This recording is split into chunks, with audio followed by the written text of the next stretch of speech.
Comment tu vas, Mr. Enfant? Très bien. Ah ouais. Bonjour à tous. J'espère que tout le monde va bien aujourd'hui. Aujourd'hui, on fait une vidéo sur les 5 exercices sous-cotés. Donc, il y en a là-dedans qui sont quand même populaires, mais qui sont quand même pas assez faits euh, par rapport à comment c'est des bons exercices pour nous. Je vais commencer tout de suite Vas-y, avec le brise la numéro glace, 1, Mister. push-up. Les push-ups, un des exercices les plus populaires, mais malheureusement, quand on va dans les gyms, il n'y a pas tant de monde que ça qui font des push-ups. Surtout des gars, mettons, qui se jugent, qui se disent trop forts pour faire des push-ups, trop avancés. Ils vont préférer faire du barbell bench, du bench press normal, ou du dumbbell bench, ou tous les autres exercices populaires de chest. Puis push-up, malheureusement, c'est ça, c'est trop souvent balayé de côté. C'est un exercice super efficace, puis il y a tellement de variations possibles à faire avec ça. Comme si, mettons, des push-ups normales, c'est rendu trop facile pour vous, ben, comme vous savez déjà, sûrement, vous pouvez monter vos pieds pour faire créer une petite inclinaison. Pour rendre ça plus difficile, vous pouvez aussi faire des déficits push-up. Je pense qu'ils sont parlés de plus en plus. Mais c'est ça, donc soit prendre des poignées au sol pour que quand vous arrivez dans le bas du mouvement, vous pouvez étirer un peu plus votre chest puis avoir une plus grande amplitude de mouvement. Donc ça devient plus difficile, mais ça devient aussi plus efficace. Vous pouvez aussi vous rajouter du poids, soit avec une veste qui a du poids, ou si vous avez quelqu'un pour vous aider, vous mettre une plate ou du poids dans le dos. Tant que vous êtes capable de rester stable, ça c'est le conseil que j'ai à vous donner. Ça, si vous avez besoin de 3 plates de 45 dans votre dos pour que ça devienne challengeant, mais que vous n'êtes pas capable de rester stable, trouvez une autre alternative. Mais c'est rare le monde quand même. Puis pas obligé de le placer en premier dans votre routine non plus. T'sais, si vous avez déjà fait 2 autres exercices de chest, puis vous êtes poussé à bout, juste des bodyweight push-up avec un slow tempo, avec une descente très contrôlée, ça peut devenir challengeant, puis super efficace.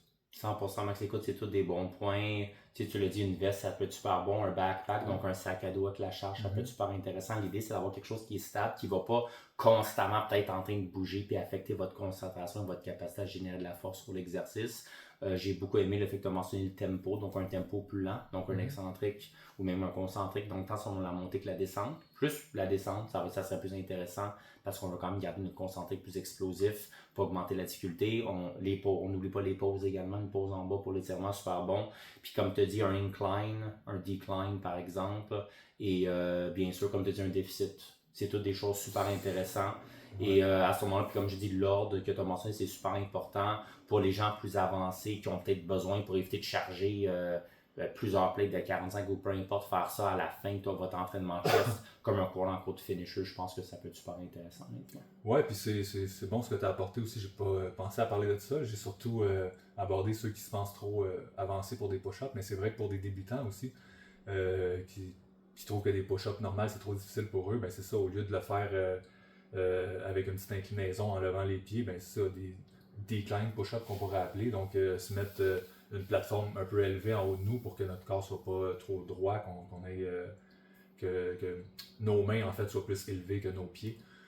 Pour enlever de l'amplitude de mouvement puis rendre ça plus facile aussi. 100%. Puis écoute, s'il y en a qui veulent faire des supersets, même sur papier, c'est pas optimal, ça peut être une idée. Que tu fasses, mettons, du dumbbell fly pour un salle bon son, voire des dips. Puis après, tu fais des push-ups. Ça peut être vraiment une façon d'aller chercher du bon stimulant en peu de temps, donc une bonne densité. Ouais. Donc écoute, moi je pense qu'on n'a rien de plus à dire avec ça. Le deuxième, le dumbbell pull-over. Donc pull-over, souvent, la façon que les gens vont le faire, ben d'un, ils vont le faire rarement, de pourquoi qu'on pense c'est sous-côté. C'est les gens, normalement, vont se mettre sur un banc. Honnêtement, encore une fois, le pull-over, on peut le faire à la poulie haute, n'est-ce pas? Donc soit avec une straight bar, avec des cordes, vraiment pour avoir ton grand dorsal. Donc pour les lats, qu'est-ce que les gens font souvent? Puis on a quand même du cheflon de triceps, parce qu'on a l'extension de l'épaule. Mais avec le dumbbell, c'est pas mal moins commun. Donc ils vont s'allonger sur un banc allongé comme ça, plat, avec la tête au bout, puis ils vont amener ça normalement jusqu'à peu près au-dessus de la tête, puis ils vont le ramener. C'est super correct, mais c'est plus intéressant de le faire un peu dans le fond que le corps soit perpendiculaire sur le banc. Donc, vous voulez être parallèle, donc le banc va être comme ça. Vous allez vous placer comme ceci, comme une croix, pour vraiment être capable d'arquer votre dos, pour vraiment chercher un meilleur étirement, tant au niveau... vos pecs travaillent quand même un petit peu, on l'a déjà dit quand même ça, c'est une compensation pour une autre journée, mais ça va être surtout pour ton grand dorsal, tu as également un petit peu de cheflon de ton triceps. Donc c'est un exercice pluriarticulaire, donc qui va solliciter tant au niveau du coude que l'épaule, donc un compound exercise dit en anglais, qui va venir chercher beaucoup de musculature du haut de corps. Il y a même potentiellement un petit peu de dentelé antérieur, donc le serrus anterior, qui est on appelle le groupe musculaire du boxeur également, qui est quand même près entre la section des épaules honnêtement et les abdominaux, donc près d'ici, le dentelé juste là. C'est quelque chose quand même qui va venir travailler au moment qu'on vient tirer. Donc c'est un exercice très payant qui peut facilement être incorporé dans un superset ou un giant set honnêtement, avec d'autres exercices de dumbbell. Je pense qu'il peut avoir quand même un très bon impact au niveau du look. C'est un exercice que Arnold a rendu populaire, puis que beaucoup de personnes pensent que c'est un exercice qui est vraiment pour cibler le chest.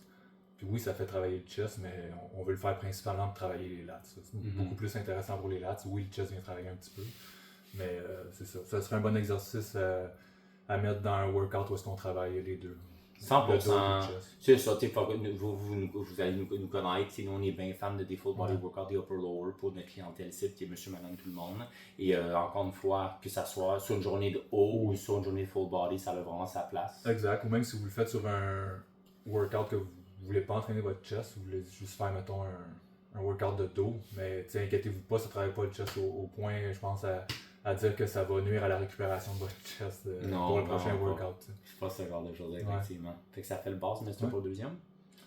Le troisième, sous-coté selon nous, le hack squat, qui est une machine pas si rare que ça, mais on entend tellement plus parler du squat, où on voit tellement plus de leg press, mettons, qui est fait. Le squat, parce que bon, ben c'est très populaire, les réseaux sociaux ont emmené ça. Puis le leg press, parce que c'est tellement facile de mettre pesant puis de ne pas faire une bonne amplitude de mouvement puis de paraître fort là-dessus. La plupart du monde qui font du leg press le font pas comme il faut aussi pour mettre trop de leg. Mais là, je m'éloigne un peu, mais bref, le hack squat, c'est ça, c'est selon nous un meilleur exercice que le squat pour développer les quads. Je spécifie pour travailler les quads parce que le squat a beaucoup de points forts par rapport au hack squat, mais pour ce qui est de développer les quads, le hack squat selon nous est supérieur que le squat.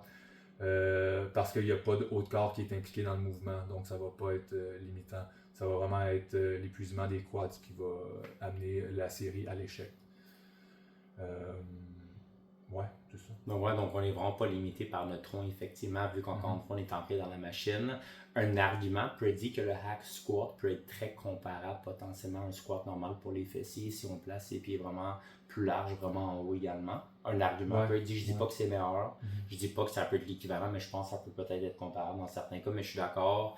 Pour monsieur, madame, tout le monde, ils veulent pas vraiment venir prioriser rarement les quadriceps, c'est juste développer le bas de corps en général. Fait qu'on pense que le hack squat a définitivement plus sa place en termes de sécurité, honnêtement.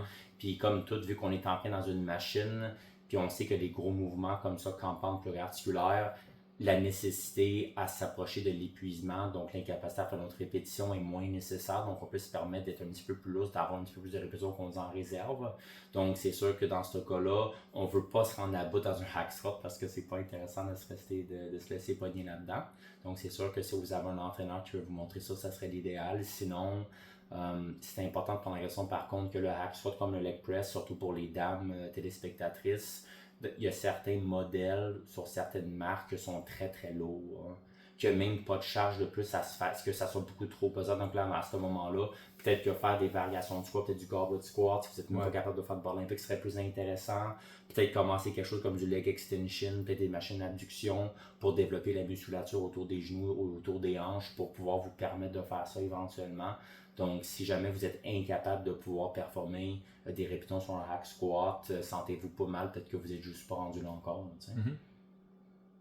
Ça a du sens, mais ça, tu avais d'autres choses à ajouter, je pense que. Juste c'est ça, je pense que pour ceux qui n'auraient peut-être pas compris pour celle-là, par contre, si vous remplacez un squat dans votre programme par un hack squat, ça serait important de rajouter peut-être un exercice pour la chaîne postérieure, aussi pour les fessiers, mettons. Parce que dépendamment de comment vous placez vos pieds sur le hack squat, ça risque de ne pas travailler autant vos fessiers qu'un squat, donc prendre ça en considération. Mais ça reste un exercice sous-coté pour nous. 100% d'accord avec moi. Nico et moi, on se dit souvent que le hack squat, c'est soit le meilleur exercice ou dans le top 2 des meilleurs exercices pour les quads. Non, ouais, je pense que je suis d'accord avec ça, honnêtement. Sérieux. Quatrième, mais oui, le upright row. Donc, c'est la fameuse, c'est un hybride entre un front raise puis un lateral raise. Donc, c'est vraiment tiré comme ça. Assez de garder ici son avant-bras parallèle au sol, dans lequel on tire vraiment beaucoup avec les coudes. Encore une fois, mouvement super malléable. On peut le faire soit avec des dumbbells séparément, on peut le faire avec une barre olympique, on peut le faire avec une easy bar, donc la barre curviligne, prise rapprochée, prise large. On peut le faire à la poulie à 2 bras ou à 1 bras. Super versatile. On a du deltoïde antérieur, on a du latéral, on a des trapèzes supérieurs. Super bon mouvement. C'est sûr que pour beaucoup de personnes, là, on va se péter l'épaule avec ça. Dans certains cas, vu qu'on a de la rotation interne, pour certaines personnes, c'est possible qu'il y ait peut-être trop de sollicitation au niveau de l'épaule et qu'il y ait un inconfort. Si c'est le cas, c'est probablement mieux que vous ne le faites pas. On n'est pas des physiothérapeutes. Mais je peux dire d'expérience, c'est un exercice dans le passé que je faisais avec inconfort. Souvent, c'est parce qu'on exécute le mouvement mal. On a tendance à être beaucoup trop dans la rotation interne.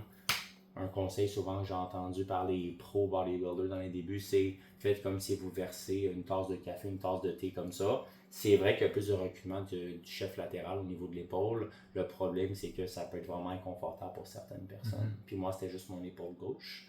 Donc, cela dit, normalement, si vous tirez vraiment en haut avec les coudes, honnêtement, puis vous êtes pas trop à cet angle-là, honnêtement, ça règle quand même vraiment bien avec les articulations des clients en général. Puis même chose, quand on introduit un nouveau mouvement, il faut s'acclimater à l'exécution, à la qualité de la technique. On commence avec des charges plus légères tout le temps. On aime bien du 15 à 20 répétitions avec ça. C'est pas un exercice à aller pesant, il faut laisser son ego de côté quand on fait cet exercice. 100%. Puis c'est le genre de mouvement personnellement que j'aime faire plus en fin d'entraînement, honnêtement. Avec beaucoup de fatigue, ça file juste vraiment bien. Puis c'est là que vraiment que j'ai appris à bien apprécier le mouvement. Ouais. Un autre bon conseil pour bien exécuter ce mouvement-là, que j'aime bien donner aux gens, c'est d'imaginer qu'on est une marionnette puis qu'on a des ficelles sur les coudes puis que quelqu'un tire les ficelles. De l'idée le mouvement par les coudes, ça aide souvent à bien faire le mouvement. Puis c'est un exercice que beaucoup de YouTubers ont fait des grosses vidéos, des vidéos en fait qui ont eu beaucoup de views en jouant avec la peur du monde, en mettant ça comme thumbnail, le upright row, puis avec un gros X rouge dessus. Lol. Athénex. Ouais, je pensais en plus. Mais il y en a beaucoup qui ont fait ça. Puis à cause de ça, il y a beaucoup de monde qui bannit cet exercice-là de leur liste puis qui veulent rien savoir de ça. Mais c'est un super bon exercice. 100% honnêtement. Tu sais, on appelle ça en anglais du fear-mongering, c'est d'instaurer la peur au niveau de certains mouvements, à mettre une barre dessus encore une fois. Je pense que c'est correct. De sensibiliser les gens que ça peut être un danger, mais c'est ça l'idée, c'est sensibiliser, c'est pas mettre une barre dessus parce que chaque exercice a sa place dans un programme. Encore une fois, tout le monde, ça dépend du contexte. Il n'y a pas de mauvais exercice. Comme en perte de poids, il n'y a pas de mauvais aliments qui va vous faire engraisser. C'est un surplus des aliments qui va être problématique. Ça, c'est un exemple que je trouve qui a pas mal de sens. T'avais-tu précisé les muscles qui travaillaient à ce mouvement-là? Oui, absolument. Deltoïde antérieur, latéral, trapèze supérieur, exact. Mais non, il n'y a pas de stress, monsieur. Tu veux-tu faire le dernier, là? Oui, parce que j'aime bien ces exercices-là. Numéro 5, il y a 2 exercices qu'on s'est dit pour ça. Le behind the neck press puis le behind the neck pull down, ou lat pull down. Où est-ce qu'on va avoir, mettons pour le behind the neck press, ça va être une barre, mettons qu'on va commencer en arrière de la tête, puis qu'on va press en haut pour travailler les épaules. Puis behind the neck pull down, comme un lat pull down normal, mais au lieu de tirer en avant du visage, on va tirer en arrière du visage, en arrière de la tête. Puis c'était des exercices très populaires dans le temps du bodybuilding golden era, là, dans le temps d'Arnold Schwarzenegger puis ce monde-là. Ils en faisaient beaucoup. Puis avec le temps, ça s'est fait mettre de côté un peu parce que le monde voyait des meilleures variations comme le behind the neck pull down. C'est vrai que souvent un lat pull down normal en avant du visage va être plus efficace et plus safe, surtout pour les épaules. Pour la plupart des gens. Mais encore une fois, comme le upright row, c'est pas un exercice à mettre un X dessus sans se poser de questions. Là. C'est des super bons exercices. Puis si mettons les autres variations qui sont plus safe ou plus efficaces, si ça fait longtemps que vous les faites et que vous voulez une variation, mais ça c'est des bonnes variations. C'est des excellents exercices. Puis dans les 2 cas, je parle du behind the neck press puis behind the neck pull down, il va avoir un super bon étirement aux muscles dans les 2 cas. Donc, puis qui est la partie, je ne sais pas si on l'avait précisé dans d'autres vidéos, mais c'est la partie la plus importante d'un exercice de musculation. la partie de l'étirement. Puis dans les deux cas, ben, il y a un super bon étirement. Donc, c'est ça. Puis il y a une super bonne contraction aussi. C'est juste qu'il faut faire attention avec la charge qu'on utilise, puis s'assurer que le mouvement est fait correctement. Toutes les mêmes choses pour tout le Ouais. monde que l'Art Plate Row qu'on vient de mentionner en numéro 4. Donc, encore une fois, si c'est quelque chose qu'on a de l'inconfort, c'est peut-être pas l'idéal de le faire. Mais si c'est quelque chose qu'on veut quand même essayer, puis je pense que ça vaut la peine parce qu'il y a des beaux bénéfices, honnêtement. L'introduire honnêtement tranquillement, peut-être plus en fin d'entraînement, honnêtement. Une fois que nos différents segments ont été bien mobilisés, que nos articulations ont été bien lubrifiées, honnêtement, pour un nombre élevé de répétitions, honnêtement, avec un tempo peut-être un petit peu contrôlé, c'est vraiment une bonne façon de venir s'acclimater à cet exercice-là. Puis avec le temps, vous allez être impressionné des bénéfices en termes de mobilité que vous allez acquérir au niveau de l'épaule, honnêtement. Puis éventuellement, vous allez le faire beaucoup plus pesant parce que vous avez été capable d'améliorer votre mobilité. Donc, on se rappelle, mobilité par rapport à flexibilité. Oui, tu as une question d'amplitude à ton segment, mais c'est également une question de force au travers de cette amplitude-là. Donc, avec le temps, progressivement parlant, vous êtes capable d'avoir une meilleure mobilité d'épaule. Puis moi, c'est pendant la pandémie, quand j'étais limité en équipement, que j'ai été introduit à du Beyond the Neck Press. Puis éventuellement, j'ai essayé du Beyond the Neck Push Press. Là, puis j'ai quand même pu faire des beaux gains intéressants au niveau de ma mobilité d'épaule, un peu du développement. Donc, moi, je pense vraiment que c'est deux exercices qui sont vraiment sous-cotés, honnêtement. T'avais-tu d'autres choses, monsieur? Oui, il y a un point que je voulais parler, mais là... Si t'as oublié, ça doit pas être urgent, ça doit pas être important. Qu'est-ce que je voulais dire? Attends. Mais moi, je vais mentionner quelque chose. Ouais, vas-y. Pour ceux, on parle de Beyond the Neck, mais quelque chose qui peut faire également, bon, tu as un exercice d'accessoire qu'on dit en haltérophilie qui s'appelle le Bradford Press. Essentiellement, c'est la variation avant-arrière. C'est possible de faire ça tout le monde, tant avec du press que du pull-down. J'aime beaucoup ça, faire ça avec une easy bar. Je fais ça en ce moment en partiel, là, la pompe est débile dans les épaules. J'adore ça, ça file tellement bien. Puis vous n'êtes même pas obligé d'aller jusqu'en haut, c'est juste dégager la tête. La pompe est incroyable dans les épaules, tu n'as pas besoin d'aller pesant. J'aime beaucoup ça, faire ça du 12 à 15 reps. Je fais ça en superset avec du rear fly en ce moment, j'adore ça. Et pour le pull-down, même chose, du front, en haut, behind, comme ça, écœurant comme exercice. Avec ça, c'est peut-être deux variations intéressantes que vous pouvez essayer. Ouais. Puis c'est ça le point que je voulais apporter, c'est que sur ces exercices-là, c'est peut-être une bonne idée de se tenir un petit peu plus loin de l'échec musculaire que les autres exercices. Parce que maintenant, bon, plus qu'il y a d'études qui sortent là-dessus, plus qu'on se rend compte que c'est pas vrai que tout le temps no pain égale no gains. Faut faire ça intelligemment. Puis c'est faire une série où est-ce qu'on arrête 2 répétitions, par exemple, avant l'échec musculaire, comparé à une série où est-ce qu'on se rend à l'échec complète, va pas avoir, mettons, moins de gains avec cette série-là. Ça va apporter quasiment le même résultat. Fait que, puis en plus, on va être capable de tolérer plus de volume d'entraînement. Avec moins de risque de blessure. Moins de risque de blessure. Donc, surtout sur des exercices comme ça, peut-être pas se pousser à l'échec musculaire. Surtout pour la clientèle qui a du ménage au niveau de l'épaule, qui sont encore une fois des débutants peut-être un petit peu plus âgés, ça serait peut-être plus productif. Ou qui sont pas habitués au mouvement. Ouais. Puis monsieur, je pense qu'on a couvert la base. Comme d'habitude, on a parlé un peu tôt, mais je pense que ça aurait été productif. On va s'améliorer là-dessus. Bon, merci tout le monde. Peace.